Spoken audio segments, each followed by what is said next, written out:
Shalom, shalom, et c'est Pasteur Mo, bien-aimé dans le Seigneur. Grande est ma joie de vous retrouver encore en ce jour avec une nouvelle série d'enseignements que j'ai titré L'impact de la présence de Dieu. Oh mon Dieu, quelqu'un a besoin d'entendre ce message, quelqu'un a besoin de recevoir ce message. Je t'invite, d'où que tu me suives en ce moment-ci, d'avoir avec toi ta Bible, d'avoir avec toi de quoi noter, parce que le volume d'informations qui est en train de venir dans ta direction sera consistant et même conséquent, oh mon Dieu. Je commence par lire pour vous deux textes, Luc chapitre 5 et le premier texte que je vais lire, le premier au 6e verset. Et le deuxième texte sera dans Jean chapitre 21, les versets 3 à 7. Je commence avec Luc chapitre 5, versets 1 à 6. La Bible dit: comme Jésus se trouvait auprès du lac de Génézareth et que la foule se pressait autour de lui pour entendre la parole de Dieu, il vit au bord du lac deux barques d'où les pêcheurs étaient descendus pour laver leurs filets. Il monta dans l'une de ces barques qui était à Simon et il le pria de s'éloigner un peu de la terre. Puis il s'assit et de la barque il enseignait la foule. Lorsqu'il eut cessé de parler, il dit à Simon: avance en pleine eau et jetez vos filets pour pêcher. Simon lui répondit: Maître, nous avons travaillé toute la nuit sans rien prendre, mais sur ta parole, je jetterai le filet. Verset 6, l'ayant jeté, ils prirent une grande quantité de poissons et leur filet se rompait. Le deuxième texte, Jean 21, verset 3 à 7 dit ceci: Simon-Pierre leur dit: je vais pêcher. Ils lui dirent: nous allons aussi avec toi. Ils sortirent et montèrent dans une barque, et cette nuit-là, ils ne prirent rien. Le matin étant venu, Jésus se trouva sur le rivage, mais les disciples ne savaient pas que c'était Jésus. Jésus leur dit: enfants, n'avez-vous rien à manger? Ils lui répondirent: non. Et il leur dit: jetez le filet du côté droit de la barque et vous trouverez. Ils le jetèrent donc et ils ne pouvaient plus le retirer à cause de la grande quantité de poissons. Alors, verset 7, le disciple que Jésus aimait dit à Pierre: c'est le Seigneur. Et Simon-Pierre, dès qu'il eut entendu que c'était le Seigneur, mit son vêtement et sa ceinture, car il était nu, et se jeta dans la mer. Bien-aimé, comme je l'ai dit, je suis en train de parler de l'impact, ou des impacts au pluriel si vous préférez, de la présence de Dieu. Lorsque la présence de Dieu est avec toi, lorsque la présence de Dieu est avec un homme, à quoi est-ce que cette personne peut s'attendre? Quelles sont les expériences que cette personne va commencer à voir se produire dans sa vie? C'est de cela que je voudrais te parler, partant de ces deux textes dans cette première partie. La première chose, avant d'entrer de plein pied dans mon enseignement de ce jour, la première chose que j'aimerais te dire pour attirer ton attention, c'est que les deux histoires que nous venons de lire dans Luc chapitre 5 et dans Jean chapitre 21, bien qu'elles se produisent à la pêche, bien qu'elles se produisent à la mer, et bien que ce sont des histoires de pêche miraculeuse, ces deux histoires ne se produisent pas le même jour, elles ne se produisent pas au même moment, ce n'est pas la même histoire. Certaines personnes pensent, lorsqu'elles lisent ces deux histoires, c'est de Luc 5 et de Jean 21, elles pensent que c'est la même histoire racontée par deux apôtres différents, racontée par Luc, le médecin, et racontée par l'apôtre Jean, mais ce n'est pas la même histoire. Et les événements se ressemblent, mais c'est deux histoires qui se sont produites à des moments différents. Dans Luc chapitre 5, lorsque cette pêche miraculeuse est en train de se produire, les apôtres Pierre, André, Jacques, Jean et les autres ne connaissaient pas encore Jésus, n'avaient pas encore rencontré Jésus dans Luc chapitre 5. Mais lorsque tu regardes dans Jean 21, les apôtres le connaissent déjà. Ils ont déjà marché avec lui. D'ailleurs, ils ont été ses disciples. Ils l'ont accompagné pendant 3 années et demie. Et lorsque tu rentres une fois de plus dans Luc chapitre 5, en ce moment-là, Jésus est au début de son ministère terrestre. Mais dans Jean chapitre 21, Jésus a fini son ministère terrestre. Dans Luc chapitre 5, Jésus n'est pas encore mort à la croix. Il n'est pas encore allé à la croix. Mais lorsque tu lis dans Jean chapitre 21, en ce moment-là, Jésus est allé à la croix. Il a été déjà crucifié et il est même ressuscité. C'est la chose que je voudrais te dire pour éclairer ta compréhension par rapport à ces deux textes. Ces deux événements qui se ressemblent parce que ça parle une fois de plus d'une pêche miraculeuse, mais ce sont des événements qui se produisent à des instances différentes pendant des moments différents. Maintenant, je voudrais commencer à tirer certaines similarités de ces deux textes, de ces deux histoires, pour commencer à te parler de l'impact de la présence de Dieu. La première chose, la première similarité dans ces deux histoires, c'est que dans ces deux histoires, elles racontent des épisodes de ce qui se passe lorsque les gens se sont aventurés dans quelque chose sans la présence de Dieu, sans la présence de Jésus. Par rapport à ce texte, ils se sont aventurés dans quelque chose sans la présence divine, sans la présence de Dieu. C'est ça que nous voyons comme première similarité dans cette histoire. Et je viens dire à quelqu'un, peu importe ce que tu entreprends, peu importe ce que tu comptes entreprendre, ne te lance pas sans la présence de Dieu. Ne t'engage pas sans être accompagné par la présence de Dieu. Dans Luc chapitre 5, ils sont allés à la pêche. Ils ont pêché toute une nuit sans rien prendre. Mais quand tu regardes dans l'histoire, tout ce qu'ils ont fait cette nuit-là, ils l'ont fait sans la présence de Dieu, sans que Jésus ne soit là. Et dans Jean chapitre 21, c'est pareil. Pierre dit aux autres, je vais à la pêche. Et il s'en va. Il s'en va à la pêche. Les autres disent, nous irons avec toi. C'est ça que la Bible dit dans Jean 21, verset 3. Simon-Pierre leur dit, je vais pêcher. Je vais pêcher. Je vais pêcher. C'est mon initiative. Je m'engage dans cette chose. Je vais par moi-même. Je vais pêcher. Ils lui dirent, nous allons aussi avec toi. Ils sortirent et montèrent dans une barque. Et cette nuit-là, ils ne prit rien. Écoute, peu importe ce que tu entreprends, peu importe dans quoi tu es, quelles sont tes activités, quelles sont tes affaires, peu importe quels sont tes centres d'intérêt et même tes centres d'investissement, je viens te dire en ce jour, ne te lance pas sans la présence de Dieu, ne te lance pas sans être accompagné par la présence de Dieu. Lorsque tu te lances dans quelque aventure que ce soit, dans quelque affaire que ce soit, dans quelque projet que ce soit, lorsque tu te lances sans être accompagné par la présence de Dieu, sache que ce choix de te lancer sans la présence de Dieu aura certaines conséquences négatives, oh mon Dieu, et je vais y arriver dans un instant. Les deux histoires nous montrent deux instances à deux moments différents où ces gens s'embarquent dans une aventure, mais ils s'y embarquent sans la présence de Dieu et ils commencent à vivre certaines choses, ils commencent à subir, permettez-moi de dire, certaines conséquences du fait qu'ils se sont lancés sans la présence de Dieu. Toi, tu es enfant de Dieu, tu n'es pas comme ceux du monde. Dans tout ce que tu fais, tu dois te rassurer que tu y vas, que tu te lances avec la présence de Dieu. J'étais tenté d'utiliser un autre terme.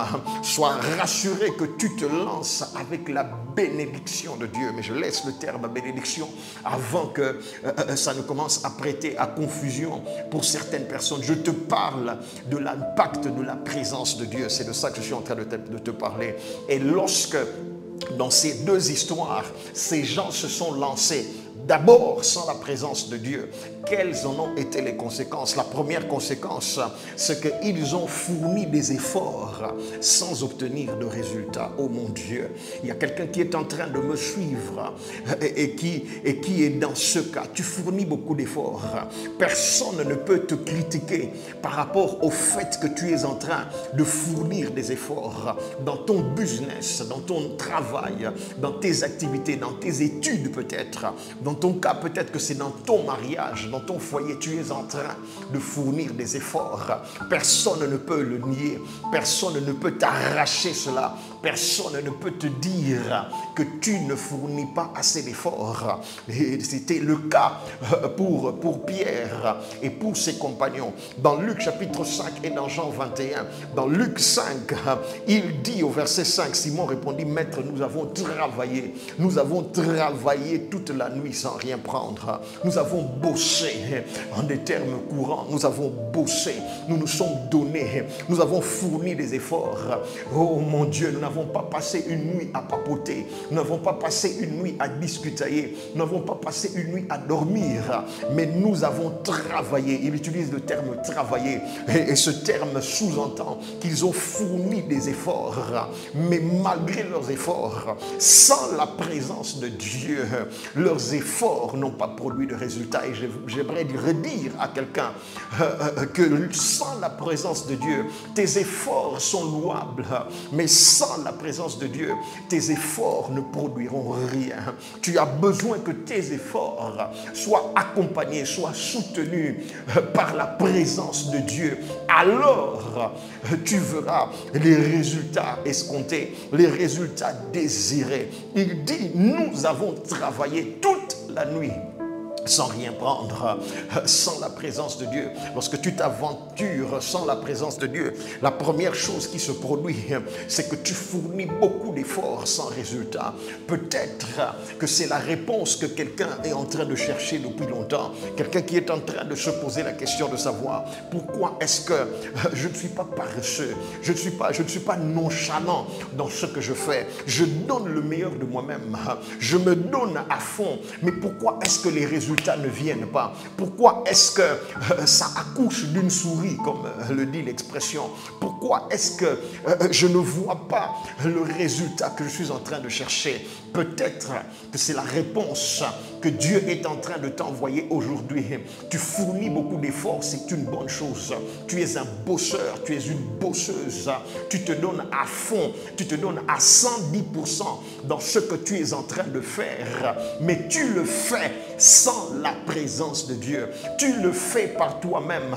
Tu le fais en t'appuyant sur tes efforts, en t'appuyant sur ton énergie, en t'appuyant sur ta propre force. Oh mon Dieu, la Bible dit l'homme ne prévaudra pas par la force. Oh mon Dieu, la Bible dit ce n'est ni par la force ni par la puissance, mais c'est par, permettez-moi de dire, la présence du Seigneur. C'est par l'Esprit de Dieu. Ce n'est pas par ta force, ce n'est pas par tes efforts. Je dis et je répète, avant que quelqu'un n'aille mal me citer quelque part en disant Pasteur Mo a dit les efforts ne servent à rien, tout ce dont on a besoin c'est la présence de Dieu. Non frère, non ma soeur, ce n'est pas ce que j'ai dit, ce n'est pas ce que je suis en train de te dire. Je te dis que tes efforts sont une bonne chose, sont même une très bonne chose. Il est une bonne chose que tu te donnes à fond dans ton travail. Il est une bonne chose que tu bosses comme tu bosses là, comme on dit en langage courant, tu bosses comme un malade. C'est une bonne chose, mais je viens te dire, c'est tes efforts, le fait que tu bosses comme un malade, si tu n'y ajoutes pas la présence de Dieu, ça va toujours finir par accoucher d'une souris. Tes résultats seront toujours décevants, tes résultats ne seront jamais bons lorsque tu fournis des efforts sans être accompagné par la présence de Dieu. Il dit, je répète, nous avons travaillé, mais Maître, il dit, nous avons travaillé tel que tu nous vois là. Nous sommes des bosseurs, nous sommes des travailleurs, nous sommes des personnes diligentes au travail.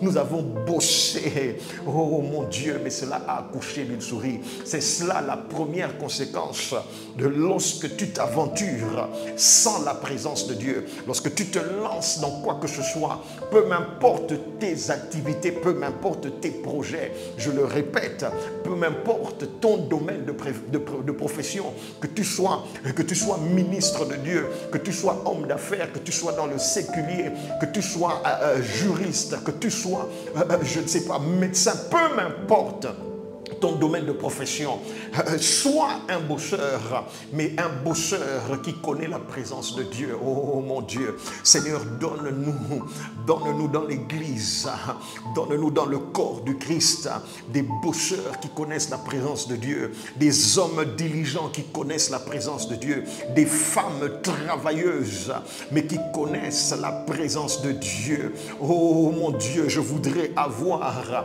dans mon ministère, dans mon organisation, dans mon business, dans ma société, dans ma compagnie, je préfère avoir 2 personnes qui bossent et qui connaissent la présence de Dieu plutôt que d'en avoir 100 mais qui ignorent la présence de Dieu. Avec 2 personnes seulement qui connaissent la présence de Dieu parmi mes travailleurs, à mes côtés, nos résultats seront de loin plus grands, de loin meilleurs que celui qui a 100 personnes qui travaillent mais qui ne connaissent pas la présence de Dieu. Ils étaient à plusieurs. Souvenez-vous, dans cette histoire, Pierre n'était pas seul, ils étaient nombreux, mais même la conjugaison de leurs efforts sans la présence de Dieu. Oh mon Dieu, tu as entendu un texte et je vais casser ce texte-là dans le contexte de ce que je suis en train de dire. Tu as entendu un texte qui t'a été prêché. On t'a dit que 2 valent mieux qu'un parce qu'ils retirent un meilleur salaire de leur travail. Mais je viens te dire, il est certes vrai que 2 valent mieux qu'un, mais ces 2-là, s'ils ne connaissent pas la présence de Dieu, leur association, la conjugaison de leur effort n'aboutira pas, ne produira pas. C'est ça qui se passe dans ces 2 histoires. Ils se lancent dans une aventure sans la présence de Dieu. Ils commencent sans la présence de Dieu. Et la première conséquence, c'est des efforts sans résultat. C'est ça que je suis en train de dire. Lorsque tu te lances dans quoi que ce soit sans la présence de Dieu, la première conséquence, c'est des efforts fournis sans résultat.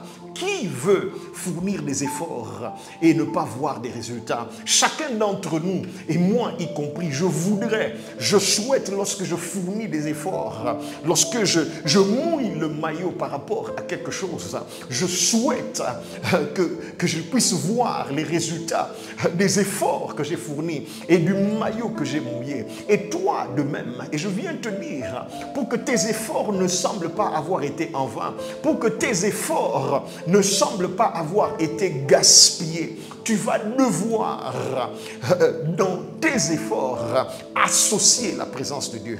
Jean chapitre 21, verset 5, Jésus leur dit, « Enfants, n'avez-vous rien à manger ?» Ils répondirent, « Non, nous n'avons rien obtenu. Nous avons fourni tous ces efforts, mais nous n'avons rien à montrer. » J'avance pour te montrer la deuxième conséquence qui arrive lorsque tu t'aventures sans la présence de Dieu, lorsque tu te lances dans une entreprise sans la présence de Dieu, sans te rassurer de l'accompagnement de la présence de Dieu dans cette aventure-là. La deuxième chose qui arrive, c'est ce que j'appelle de la détermination sans résultat. Dans le premier point, je te parle d'effort sans résultat. Dans le deuxième point, j'apporte une nuance de différence et je te parle de détermination sans résultat. Écoute, la détermination est une bonne chose dans la vie. La détermination est un secret des hommes et des femmes à succès. La détermination fait la différence entre ceux qui réussissent et ceux qui échouent.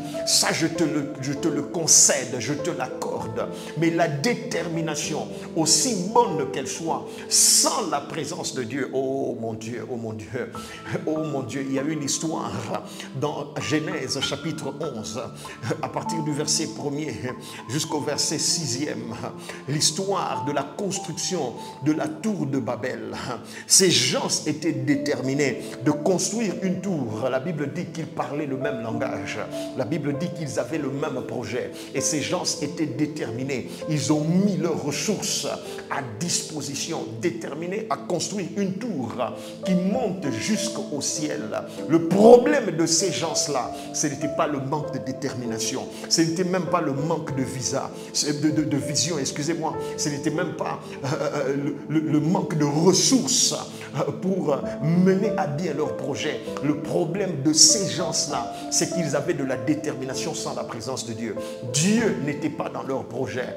Dieu ne faisait pas partie de ce qu'ils avaient entrepris. Voilà la raison pour laquelle, quand tu lis l'histoire, ça s'est fini en confusion. Ça s'est fini en queue de poisson, comme on dit. Ça s'est terminé dans un embroglio. Ça s'est terminé dans le flou, dans la débandade. Parce qu'ils avaient ce projet. Ils étaient déterminés. Ils avaient les ressources. Ils bossaient là-dessus. Mais Dieu n'était pas dans leur projet. Et la question que je te pose, alors que je mets une pause à mon message avant de continuer, la question que je te pose, tu es déterminé dans ce que tu es en train de faire, mais est-ce que Dieu est avec toi? Est-ce que tu es sûr d'avoir l'accompagnement de Dieu, d'avoir, j'utilise encore une fois ce terme, la bénédiction de Dieu dans ce que tu as entrepris?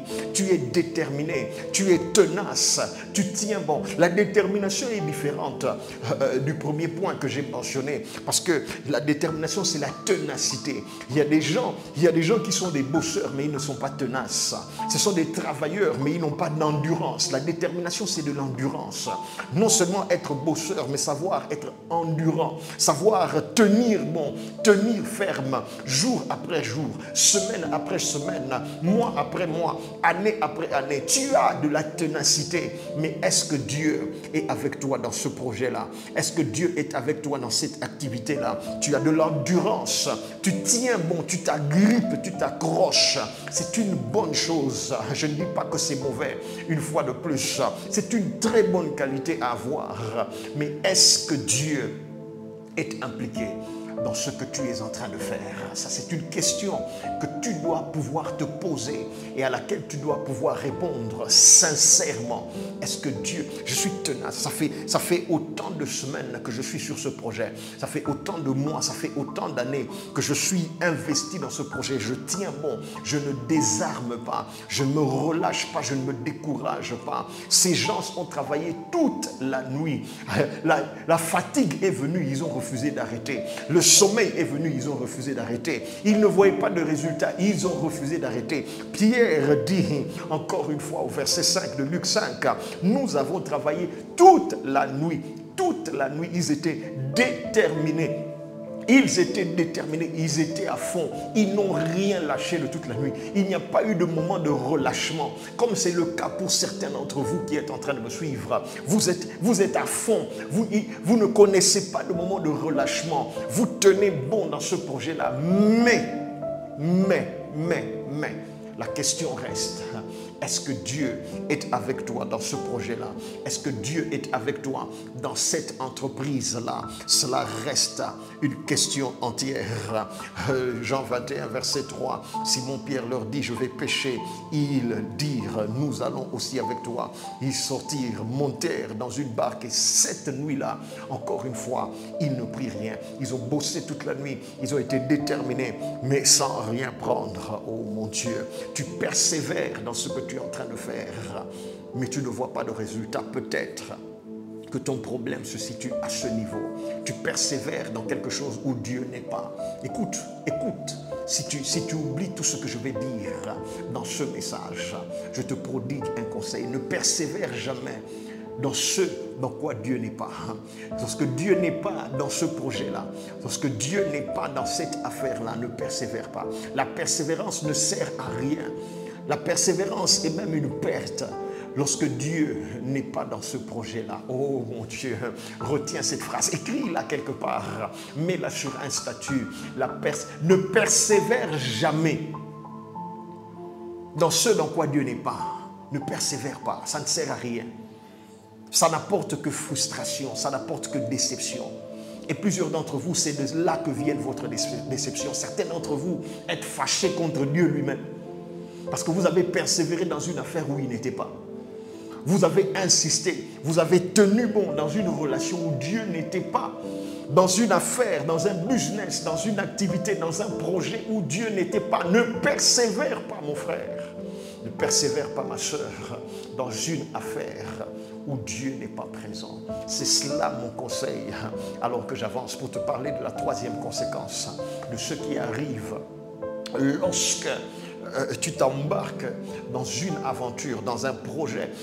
Lorsque j'utilise, permettez-moi de faire cette parenthèse, lorsque j'utilise le terme aventure, dans mon pays, le terme aventure est un terme qu'on a très mal interprété. C'est un terme auquel on a associé une explication péjorative et négative. Lorsque quelqu'un parle d'aventure, en général, les gens voient cela de façon négative. Et ça, c'est particulier à mon peuple et à mon pays. On dit des gens que c'est un aventurier pour dire qu'il est moins sérieux. Mais relisez votre dictionnaire, allez fouiller dans votre dictionnaire. Ce n'est pas un terme qui est péjoratif. Être aventurier dans la vie n'est pas quelque chose de péjoratif. Si vous partez de la définition en français de ce terme-là, se lancer dans une aventure n'est pas quelque chose de négatif. Ce n'est pas quelque chose de négatif. Enlève cela de ta tête si tu as cela. Et à chaque fois que je suis en train de te dire, tu t'es lancé dans une aventure. Je ne suis pas en train de te dire que tu t'es lancé dans quelque chose de mal. Je ne suis pas en train de te dire que tu t'es lancé dans quelque chose de négatif. Être aventurier est une bonne caractéristique à avoir dans la vie. Avoir le goût de l'aventure. Savoir oser, savoir essayer, savoir entreprendre. C'est ça être aventurier. Savoir oser, savoir essayer, savoir entreprendre. Savoir tenter, c'est ça, à vrai dire, être aventurier. Lorsque je dis tu t'es lancé dans une aventure, ne le vois pas de façon négative. Ne pense pas que je suis en train de dire que tu t'es lancé dans quelque chose qui était mal. Non. Tu t'es lancé dans quelque chose de bien. Mais le problème, c'est que malgré que ce dans quoi tu t'es lancé était bien, tu n'as pas associé la présence de Dieu. Et c'est là que tu es en train d'échouer. C'est là que les choses sont en train de se compliquer. C'est là que les choses sont en train de bloquer. Ce que tu as entrepris est une bonne chose, mais tu as mal commencé, tu t'es mal lancé, tu as mal entrepris, tu n'as pas associé la présence de Dieu avec toi. Et c'est la raison pour laquelle ça coince, c'est la raison pour laquelle ta détermination, ta ténacité, ta persévérance ne produisent pas, oh mon Dieu. La troisième conséquence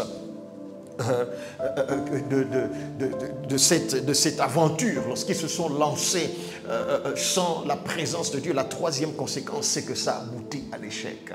Ça aboutit à l'échec. Lorsque tu t'aventures dans quoi que ce soit sans te garantir, te rassurer de l'accompagnement divin, sans te rassurer de la présence divine, sois rassuré que ça va finir dans l'échec. Ça va finir dans un gros échec. Peu m'importe la noblesse de ton entreprise, peu m'importe la noblesse de tes projets, si Dieu n'est pas dedans, l'échec est quasiment garanti. Si Dieu n'est pas dedans, l'échec est garanti. Retiens cette phrase. Simon lui répondit: Maître, nous avons travaillé toute la nuit sans rien prendre. Nous avons travaillé toute la nuit, nous avons bossé, nous avons persévéré, mais l'issue a été un échec. Sans rien prendre, mais sur ta parole, je jetterai le filet. Jean 21, verset 3. Simon-Pierre leur dit: Je vais pêcher. Ils lui dirent: Nous allons aussi avec toi. Ils sortirent et montèrent dans une barque. Et cette nuit-là, ils ne prirent rien.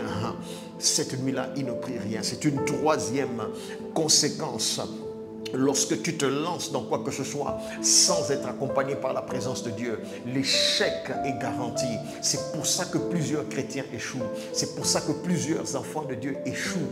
Parce qu'ils s'aventurent dans des projets, dans des activités, dans des affaires sans se faire accompagner par la présence de Dieu. L'échec est garanti. La quatrième conséquence, alors que je commence à aller lentement mais sûrement vers la fin.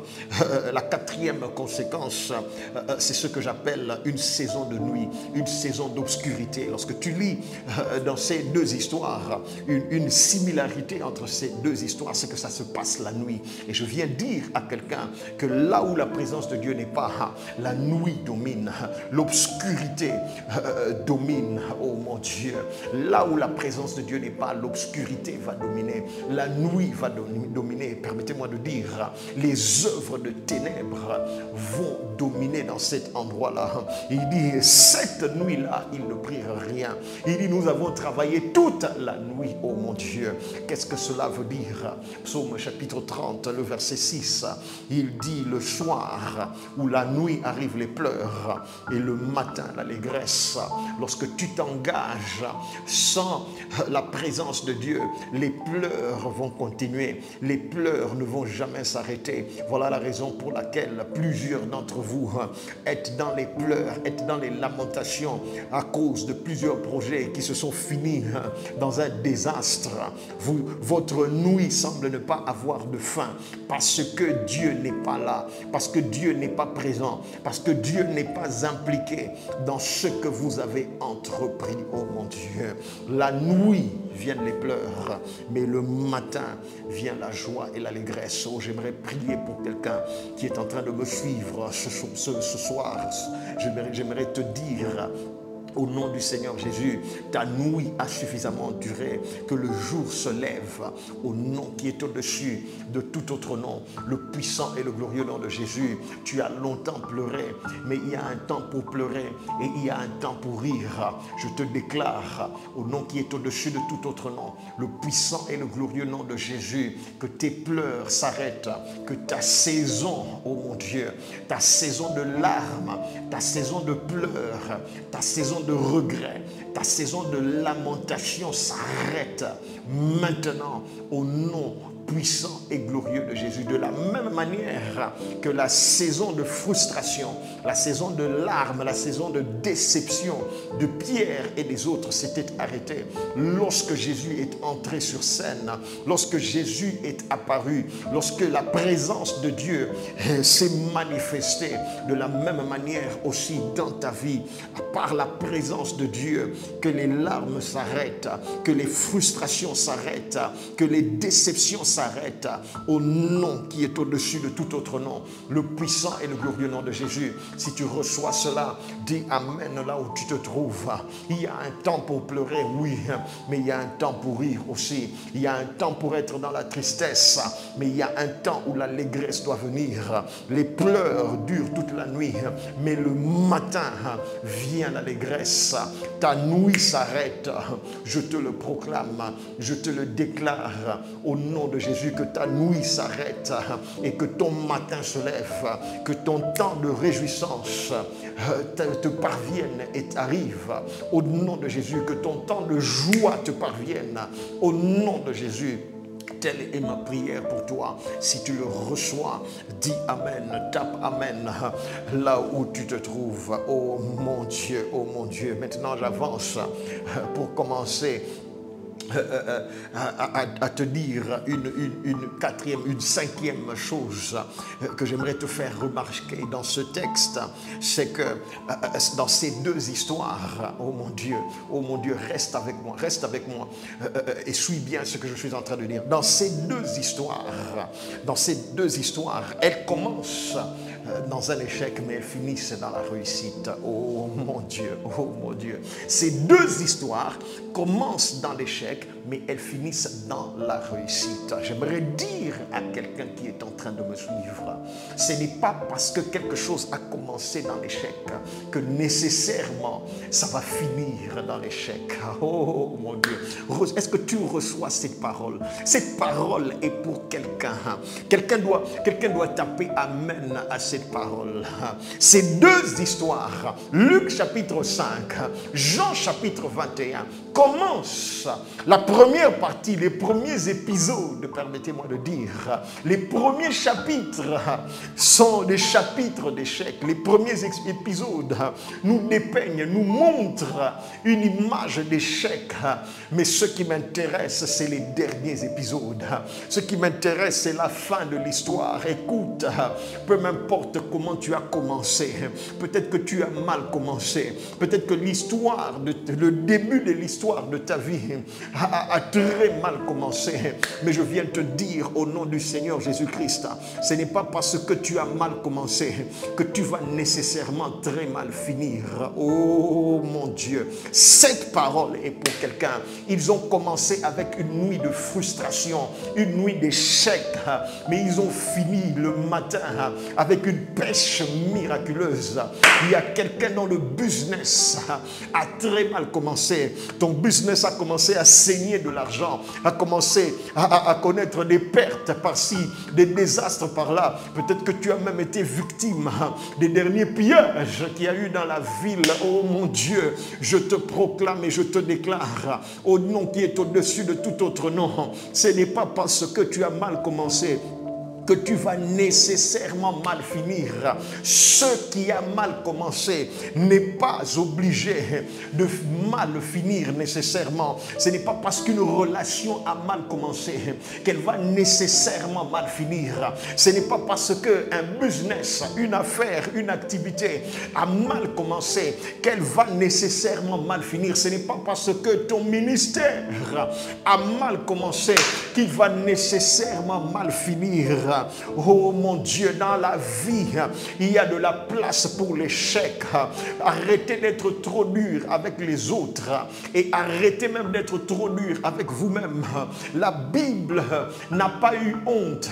La Bible ne s'est pas gênée de nous raconter des histoires, les épisodes d'échecs des héros de la foi, de ceux que nous connaissons comme les pères et les héros de notre foi. La Bible ne s'est pas gênée. La Bible n'a pas eu honte de parler de leurs échecs parce que Dieu sait que ce qui a commencé avec un échec n'est pas obligé de finir dans l'échec.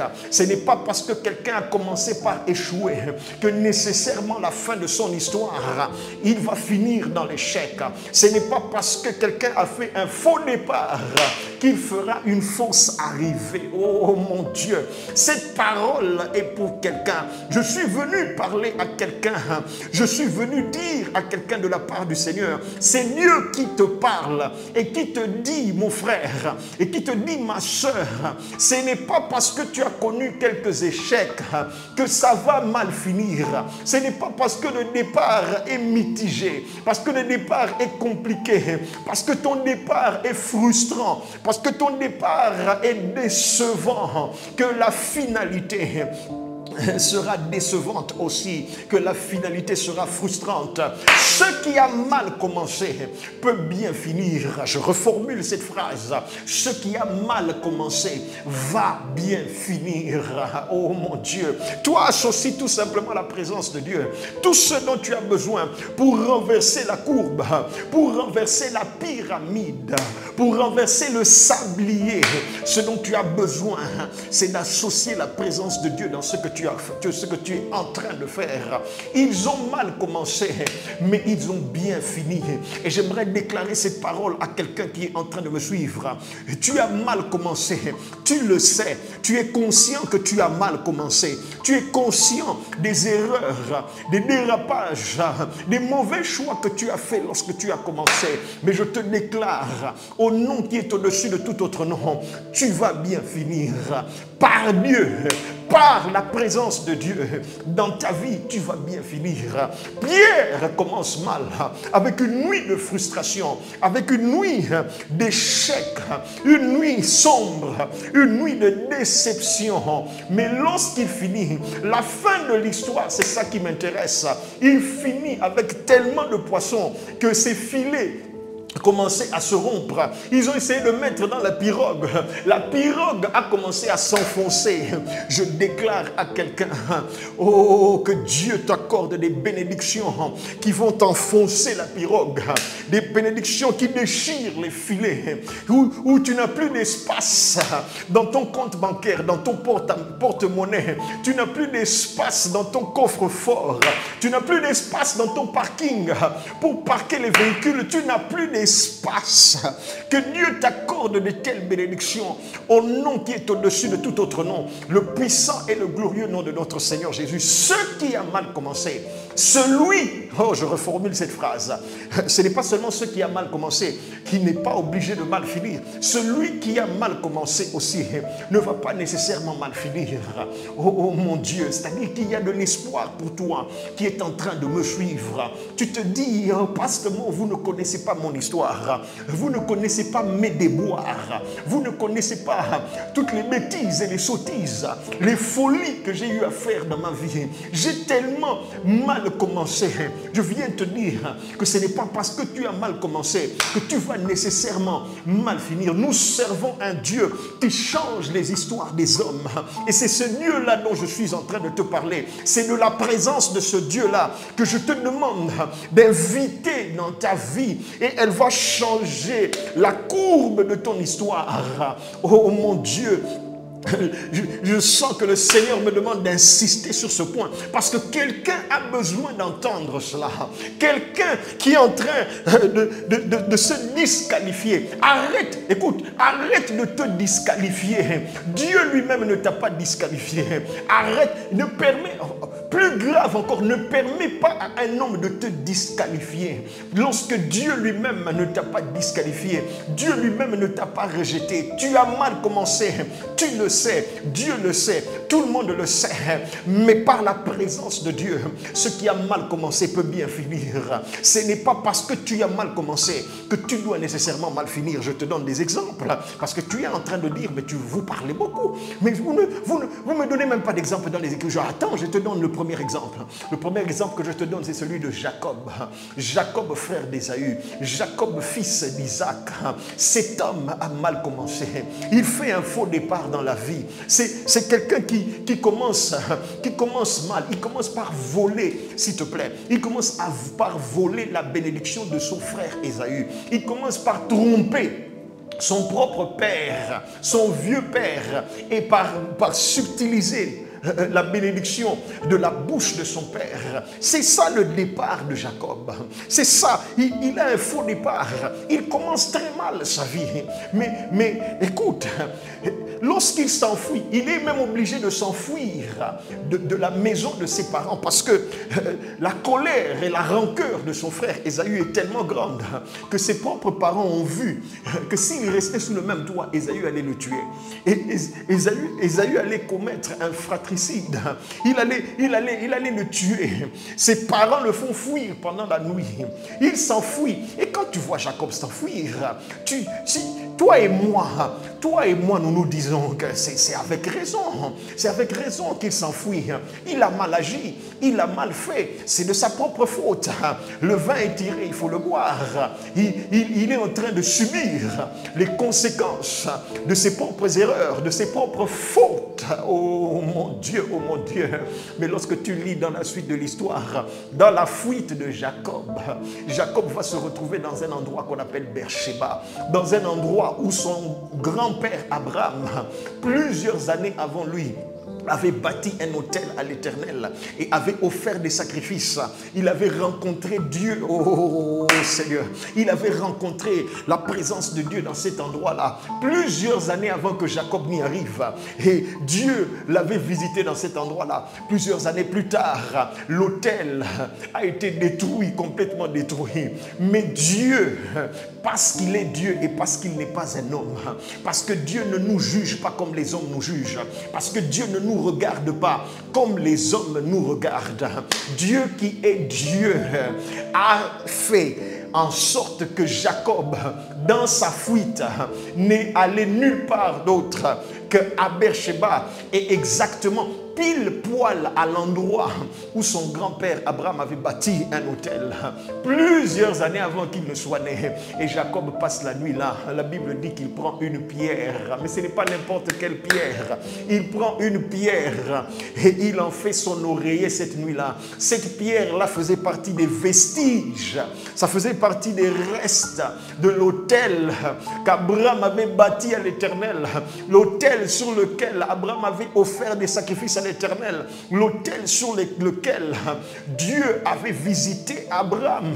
Ça faisait partie des vestiges. Comme par hasard, je dis comme par hasard, mais avec Dieu il n'y a pas de hasard, parce que Dieu n'est pas un homme. Jacob passe sa nuit là. Et il se sert de ce vestige de l'autel de son grand-père comme oreiller.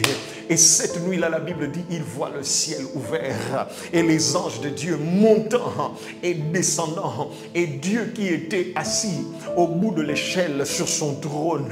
Oh, oh mon Dieu, de toutes les personnes à qui Dieu pouvait donner une vision de ciel ouvert, à qui Dieu pouvait donner une vision de lui-même assis sur le trône, de toutes les personnes à qui Dieu pouvait donner une vision des anges montant et descendant. Si Dieu nous avait posé la question, à qui est-ce qu'il pouvait donner une telle vision? Nous tous nous aurions dit à Ésaü, parce que lui il vient de souffrir, lui il vient de perdre, on lui a volé la bénédiction, il mérite quelque chose en guise de consolation. Jacob est un voleur, Jacob est méchant, Jacob est mauvais, Jacob a mal commencé, il ne mérite pas voir des visions de Dieu, voir des visions des anges, voir l'échelle qui monte de la terre vers le ciel. Mais Dieu n'est pas un homme. Dieu n'est pas un homme. Oh mon Dieu, celui qui a mal commencé n'est pas obligé de mal finir. S'il peut embrasser la présence de Dieu, Dieu va changer son histoire. Toi qui me suis, tu es peut-être un Jacob. Ton histoire a mal commencé, mais la présence de Dieu dans ta vie peut tout changer. Le Jacob qui avait fait un faux départ devient aujourd'hui notre père de la foi. Il devient le père d'Israël. Il devient un monument en Israël. Il a mal commencé, mais par la présence de Dieu, il a bien fini. Oh, je te donne un deuxième exemple parce que quelqu'un est toujours sceptique, quelqu'un n'est toujours pas convaincu. Je te donne l'exemple de Rahab. Rahab la prostituée, oh mon Dieu, Israël est sorti de l'Égypte. Israël a marché pendant 40 ans dans le désert. Israël est aux portes de la terre promise. Moïse, Aaron sont partis. Maintenant Josué est aux commandes. Et Josué envoie deux espions. Excusez-moi, Josué envoie deux espions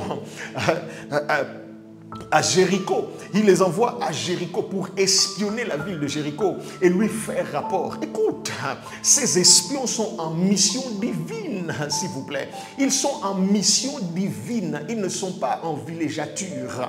Ils ne sont pas en vacances. Ils ne sont pas des touristes à Jéricho. Ils sont en mission divine. J'insiste sur le terme divin. Ils sont en mission divine. Ils arrivent à Jéricho. De tous les endroits, oh mon Dieu, de tous les endroits où ces espions pouvaient passer la nuit à Jéricho, le seul endroit qu'ils trouvent bon pour aller passer la nuit, c'est chez Rahab la prostituée. Celui qui a mal commencé n'est pas obligé de mal finir. Celui qui a mal commencé ne va pas nécessairement mal finir. Ce n'est pas parce que tu as mal commencé, ce n'est pas parce que ton histoire a mal commencé qu'elle va nécessairement mal finir. Quand les gens de Jéricho voyaient cette femme, qu'on avait identifiée par son métier, Rahab la prostituée, on a soustrait son nom de famille, on a déclassé son nom de famille. Quel était son nom de famille? Toi et moi, nous ne saurons jamais. Mais on lui a ajouté comme nom de famille le métier qu'elle exerçait. Un métier honteux, un métier de disgrâce et de honte. Le pire des métiers que quelqu'un pouvait exercer à cette époque-là. Rahab la prostituée. Pourquoi elle était devenue prostituée? Dieu seul sait. Quelles sont les circonstances qui ont conduit à ce qu'elle devienne prostituée. Peut-être qu'elle avait perdu ses parents très tôt et elle s'était retrouvée sans aucun autre choix que celui de se livrer à cette profession-là. Ou peut-être que c'était juste une tête brûlée. Elle venait d'une bonne famille.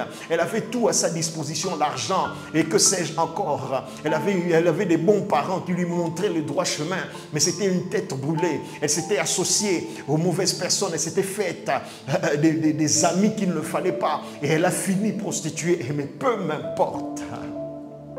Elle avait mal commencé, mais elle a bien fini. De tous les endroits où Dieu pouvait conduire ces espions-là, je me répète, Dieu les conduit dans la maison de Rahab la prostituée. Parce que notre Dieu est un Dieu de seconde chance. Écoute mon frère, écoute ma soeur, peu m'importe tes erreurs, peu m'importe tes mauvais choix, nous servons un Dieu de seconde chance. Et je prie que ce Dieu-là t'accorde une seconde chance.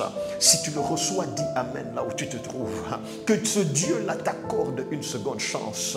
Tout n'est pas perdu. Ce n'est pas encore fini. Que personne, qu'aucun homme né d'une femme, qu'aucune femme née d'une autre femme ne s'octroie le droit, le pouvoir de mettre un point final à ton histoire. Seul Dieu a le droit et le pouvoir de mettre un point final à ton histoire. Rahab la prostituée, elle a mal commencé, sa réputation gâtée, mal connue, mauvaise fille connue dans tout Jéricho. C'est la seule de tout Jéricho qui a été sauvée avec sa famille.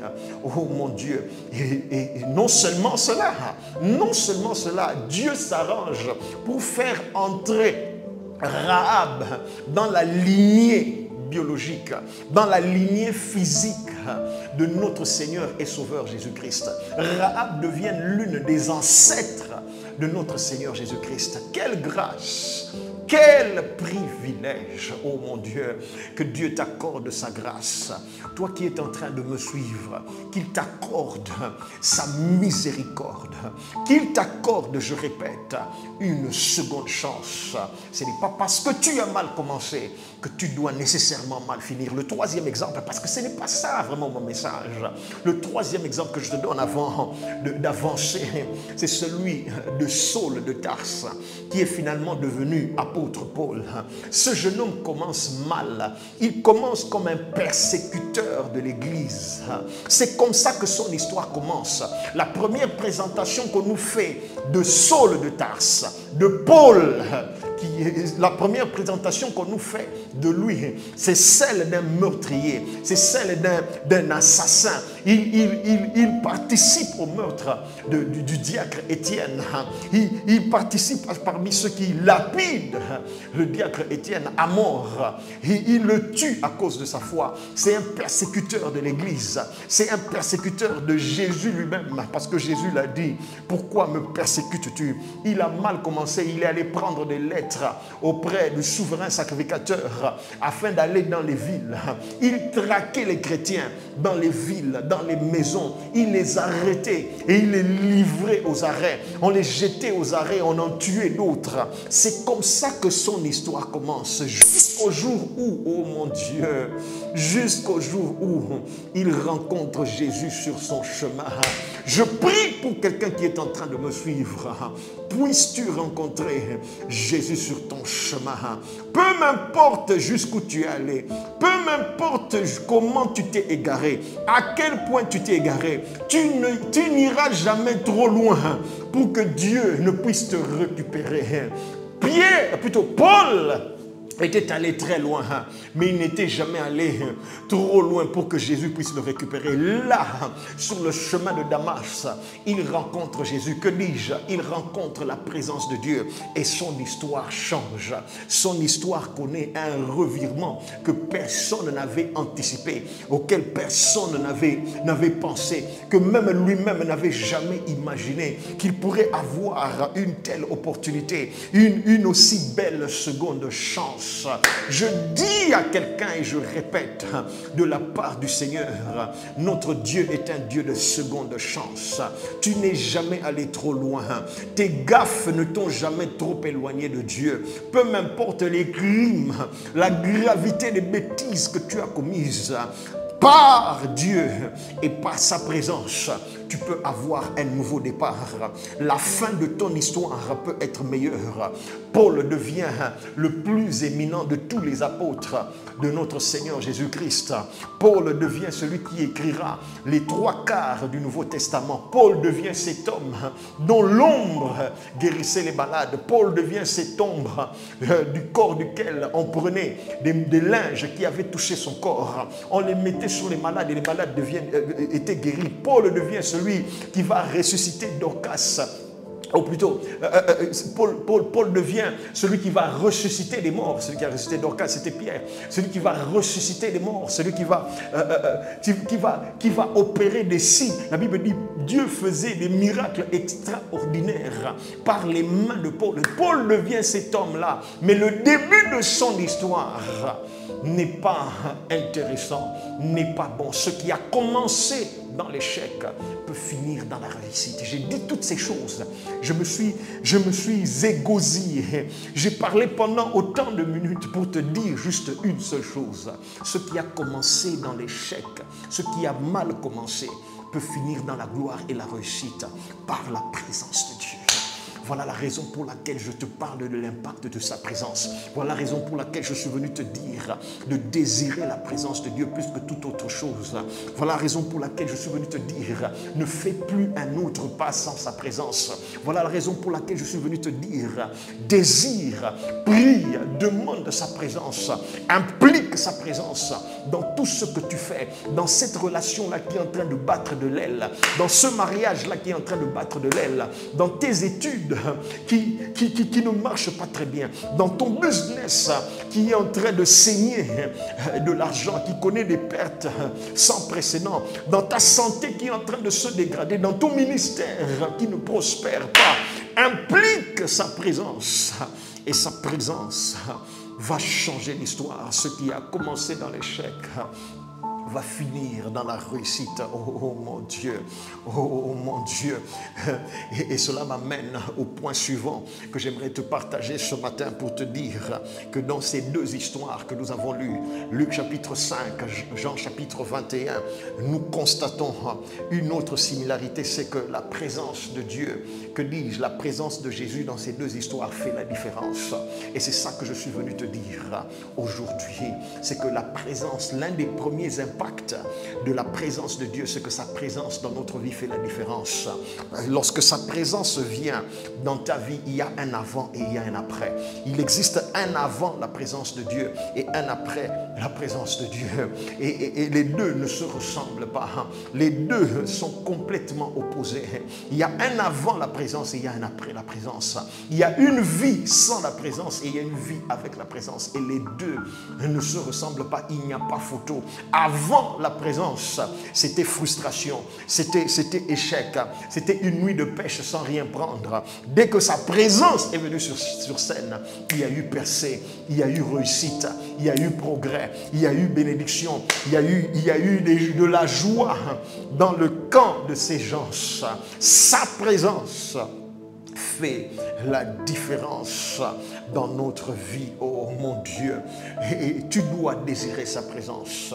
Tu dois désirer sa présence. Ce qui n'a pas marché jusque-là, une fois que tu impliques sa présence, ça va marcher. C'est moi qui te le dis de la part du Seigneur. Ce qui bat de l'aile jusque-là, une fois que tu impliques sa présence, ça va arrêter de battre de l'aile.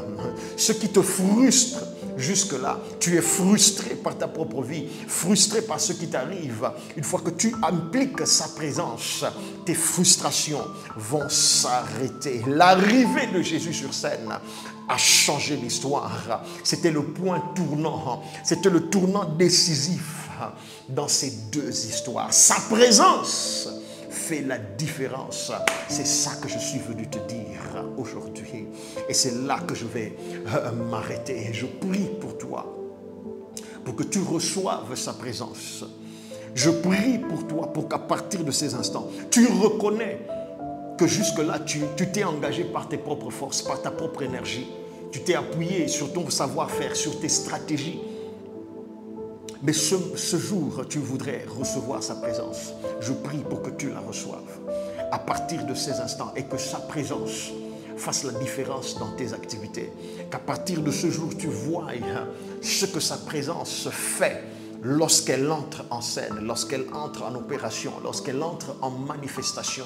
Que tu puisses commencer à vivre l'impact, les bénédictions de sa présence dans tes affaires, dans ta santé, dans ton ménage, dans ton foyer, dans la vie de tes enfants, dans tes finances et dans tout ce qui te concerne. C'est cela ma prière pour toi, au nom qui est au-dessus de tout autre nom, le puissant et le glorieux nom de Jésus. Je prie pour toi que Dieu change ton histoire. Toi qui as mal commencé, toi qui es mal parti, toi qui as commis trop d'erreurs et tu as l'impression d'être allé trop loin, je prie que la présence de Dieu entre dans ta vie. Maintenant même, pendant que je suis en train de parler, maintenant même, ressens sa présence, reçois sa présence, ressens et reçois sa présence et que maintenant même, qu'elle introduise un tournant décisif dans ta vie, comme ça a été le cas pour Saül qui est devenu Paul l'apôtre, comme ça a été le cas pour Rahab la prostituée qui est devenue ancêtre de Jésus, comme ça a été le cas pour Jacob qui est devenu Israël. Que ton nom change, que ton histoire change par la présence de Dieu, au nom de Jésus. Amen.